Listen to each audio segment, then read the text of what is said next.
Muy bien, se conoció el dato inflacionario hace minutos nada más, un 7%, un número que ha sorprendido. Se esperaba algunos puntos menos, lógicamente, para la medición de agosto. Vamos a hablar con María José Romano Boscarino, que es licenciada en Economía, máster y docente en Políticas Públicas desde Tucumán. María José, ¿cómo estás? Buenas tardes. Buenas tardes. Bueno, sorprendida con este dato de la inflación de agosto, ¿es lo que se esperaba? Mira, la verdad que en Argentina ya nada sorprende, ¿no? De hecho, hace unos meses ya se estaba hablando de una proyección de la inflación anualizada que llegaba al 100%. Ahora más que nunca se está estimando que esa cifra de dígitos se va a alcanzar, ¿no? Lo que sí, por supuesto, no deja de sorprender es la falta de capacidad del gobierno nacional para poder generar, ¿no?, los incentivos y la planificación necesaria para poder atacar esta problemática. Tanto se ha dicho de esta problemática ellos mismos, distintos tipos de funcionarios, empezando con el presidente, ¿no?, posicionándose como aquellos que iban a luchar contra la inflación, que esto era una guerra. Y sin embargo, a pesar de los múltiples anuncios, seguimos viendo medidas que son aisladas y que no nos están llevando efectivamente a resolver el problema de fondo, ¿no? Son parches uno tras otro, medidas que parecen aisladas y seguimos mientras tanto los argentinos sufriendo este enorme flagelo al que lamentablemente estamos acostumbrados, pero que en épocas como esta y remitiéndonos a esta cifra, una de las mayores en 30 años, quiero decirlo, la verdad que estamos todos padeciendo lamentablemente esta enorme situación, que además es un dato que quiero decir, tanto que este gobierno se compara con la gestión anterior, que es muy superior al que dejó Mauricio Macri en diciembre de 2019, ¿no? Ya con este dato estamos avanzando con un 78,5% de inflación en lo que va del año. Sí, es realmente impactante. Algunos anticipan hasta 3 dígitos, ¿no? Y hoy veía en Spot, María José, probablemente lo has visto también, festejo, digo, si hay que festejar algo de los 1000 días de gobierno de Alberto Fernández. La verdad que hay nada que festejar con la situación que atraviesa el país hace largo tiempo ya, ¿no? Lamentablemente, acá lo que estamos viendo es que la dirigencia política que nos gobierna pareciera que vive en una realidad paralela, que ya llega al punto de la insensibilidad con respecto a los padecimientos que tiene la sociedad y no solamente en materia inflacionaria. Por supuesto que la inflación, como siempre decimos, tiene que ver con una distorsión, ¿no?, en donde ya perdemos noción de lo que es caro, de lo que es barato y nos cuesta planificar, no tenemos previsibilidad, pero eso se traduce también en otras problemáticas. Aquí hablamos de que hay además problemas de cepos en todos los sectores, problemáticas para importar. La cantidad de tipos de cambio con respecto al dólar que tenemos no es, en el mundo no existe otro ejemplo, ¿no? Entonces, esto lamentablemente genera problemáticas que impiden, que limitan nuestro crecimiento, nuestro desarrollo, cualquier perspectiva de progreso y que por supuesto impactan muy fuertemente, que ya habíamos visto que venía creciendo sostenidamente y que afecta incluso hasta los que tienen trabajo. Hoy tener trabajo ya no es garantía de no ser pobre, lamentablemente. ¿Qué visión tenés de la gestión de Massa en estas semanas desde la asunción al Ministerio de Economía? Mira, la verdad que cuando asumió había mucha expectativa por el peso político, supuestamente que esta persona tiene, con respecto además a los ministros anteriores, ¿no?, que estuvieron en el cargo, y con la posibilidad de que Massa pudiera llevar adelante algunas reformas que los otros ministros no tenían capacidad de generar, además con los acuerdos que al interior del gobierno se necesitaban promover, ¿no?, con estas diferencias que hay dentro de la coalición gobernante. Lo que yo estoy viendo, en primer lugar, son medidas, anuncios, uno tras otro, pero no hay un plan integral que se haya comunicado que nos dé a todos los ciudadanos perspectivas de hacia dónde vamos. Claro. Esto básicamente es una iniciativa de parte de Massa para poder sostener el barco sin que se hunda y llegar a las próximas elecciones, ¿no? Quizás muchos también tenían expectativas con que le vaya bien y con que él haga las cosas bien por su ambición política personal de ser candidato en las próximas elecciones a la presidencia.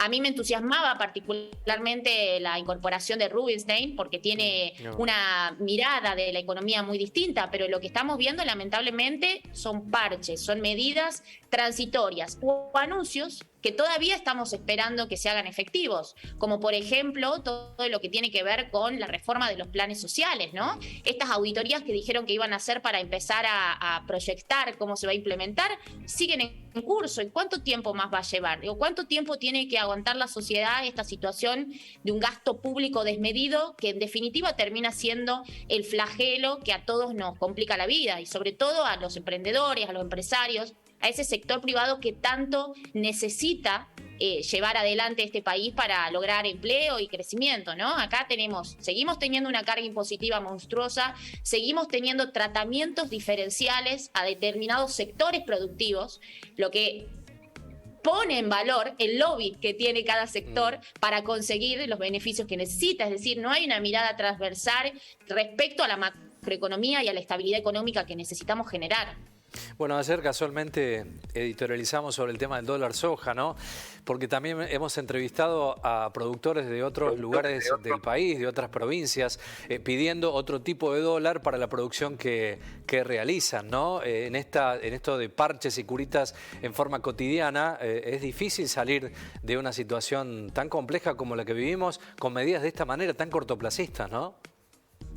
Por supuesto, y además a esto agregarle todo el plano regulatorio, ¿no? Donde hay una discrecionalidad desmedida, y acá hablamos de la burocracia, de los permisos, de todas esas trabas adicionales que tiene que cumplir cualquier persona que quiere vender, producir, exportar en un país. Hablamos de la exportación, que necesita más que nunca reforzar estas reservas para poder cumplir no solamente con las metas del fondo, sino para fortalecer su macroeconomía. En una situación, ustedes mencionaban anteriormente el tema energético, en donde los precios de la energía han subido muchísimo y eso está impactando además en las necesidades que tiene nuestro país de satisfacer ese abastecimiento que se demanda, ¿no? Entonces, le puedo llamar como un titular el país de las distorsiones y lamentablemente no estamos viendo una salida, ¿no? Y una mirada de largo plazo y con este gobierno no va a ocurrir. Entonces tenemos que empezar a pensar qué tipo de sociedad queremos y empezar a apostar por otro tipo de gobiernos, ¿no? Que por ahí puedan promover algún tipo de medidas o de reformas que son diferentes. Y acá también me remito al plano provincial. Acá las provincias también tienen responsabilidad. No solo porque no están planteando, en muchos casos, los gobernantes que están aliados al gobierno de turno, ¿no? Por una afinidad política, sino porque tenemos que empezar a hablar de las economías regionales y de las problemáticas provinciales y reclamar también al nivel subnacional que esas problemáticas se pongan en una mesa de discusión a nivel nacional, pensando en cuestiones de infraestructura, impositivas, normativas. Acá tenemos además un problema institucional y acá hay que entenderlo. Si no tenemos instituciones sólidas y reglas de juego claras en lo económico, pero también en lo político, es imposible que cualquier política se pueda sostener en el tiempo. ¿Cómo está tu provincia, María José, en virtud a las economías regionales? Mira, justamente yo estoy trabajando en un plan de políticas públicas para la provincia y estamos en constante vinculación con empresas y cámaras. Hoy, de hecho, jornadas con empresarios de distintos sectores productivos y reclaman transversalmente todos lo mismo, ¿no? Más allá de las cuestiones a nivel nacional, que son importantes, como por ejemplo este dato de inflación y las dificultades en el plano macroeconómico, acá hay una necesidad de mirar la presión fiscal, que es complicadísima. En 10 años Tucumán llegó a tener un 153% de aumento de la presión efectiva tributaria. Las regulaciones, ni siquiera los propios municipios y las provincias saben cuáles son las regulaciones que tienen que cumplir determinados sectores de la cantidad que se han ido generando y superponiendo en el tiempo. Es decir, hay un Estado presente pero ausente al mismo tiempo, presente para asfixiar la iniciativa privada y ausente para proveer de los servicios indispensables y por supuesto generar los incentivos que necesitamos. Pienso en esto mientras hablabas de la situación del de a pie, ¿no? Ni hablar, las pymes, las empresas, digo, están en una situación caótica, tremenda, pero aquellos que nos están mirando y que saben que este 7% se triplica, se cuadruplica en el bolsillo de cada día, ¿no? En el comercio de cercanía, en la compra que realizan todos los meses, en lo que rinde el dinero. ¿Qué hacer con ellos, ¿no? Que, bueno, viven a cotidiano estos números que lógicamente son mucho más altos.